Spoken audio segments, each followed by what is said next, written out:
Creating classes in Actively Learn is really simple. You can import from Google Classroom if you do happen to use that, but you'll just name your class here.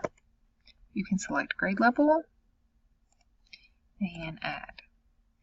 And then when you click on this class and invite students, you will be given a class code. So students will go to activelylearn.com, create an account, which they can use their student Google accounts to do, and they'll be asked for the class code, which will automatically put them on your roster.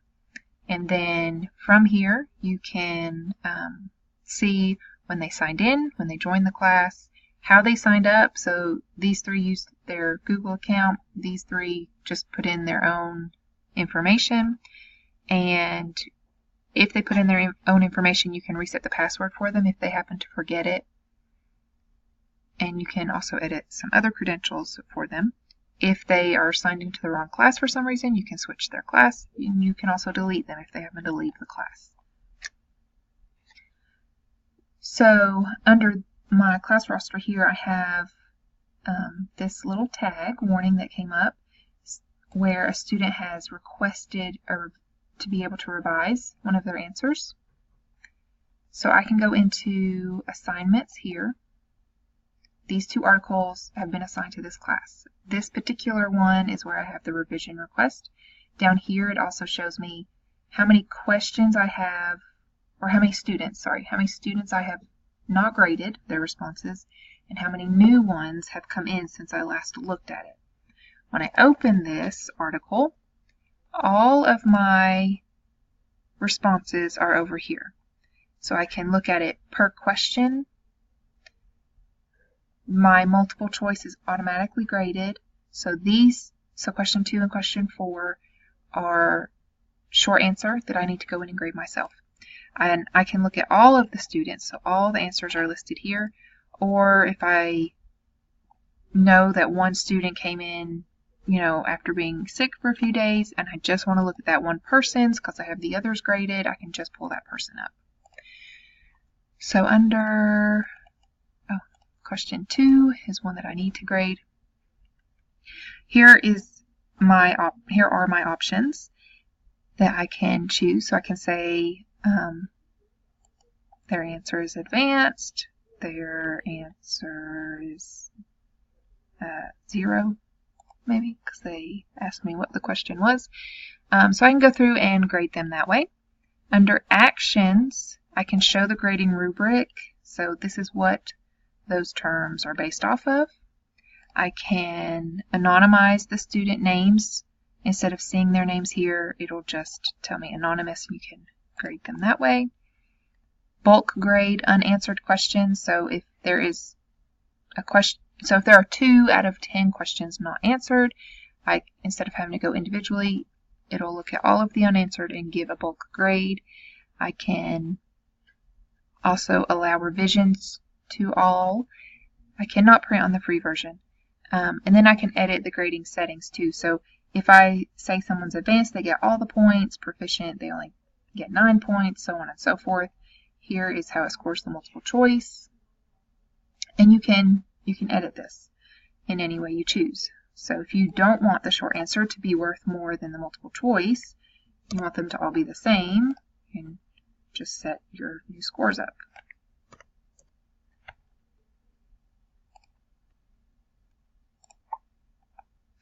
Okay, so I can grade them that way. I can also look at all the notes that students have put in. Right now I can scroll through and see all of the notes. So when I scroll down, here's a note from one student.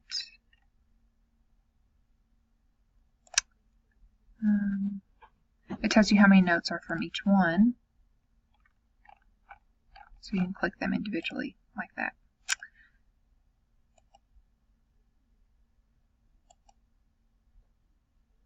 And I can view all of them at once here. Well, that's all of that one student. So all notes.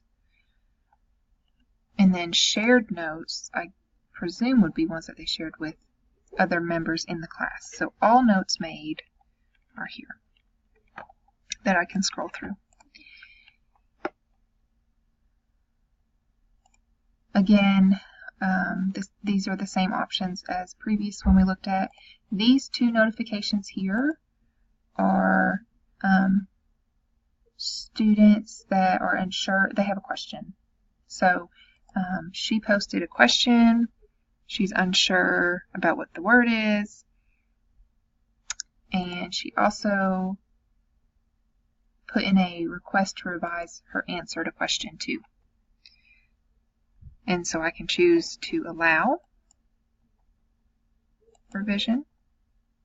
As I'm grading these two, I am able to leave feedback here. If, let's say, this video does not demonstrate, whatever you're looking for, and then you can say, even though they didn't request the revision, I can allow them to revise it based on my grade and feedback if they felt so inclined. So then, and this is still the number of ungraded that I have. So then I can go back out. If I look at the grade book, it starts to show me the items that I've graded. And you can do it by percentage as well. Proficiency is part of a paid plan. Activity and proficiency and vocabulary are all part of a paid plan, so those are not options for you. But that's what it looks like from your end once students begin answering the questions and making notes on their articles.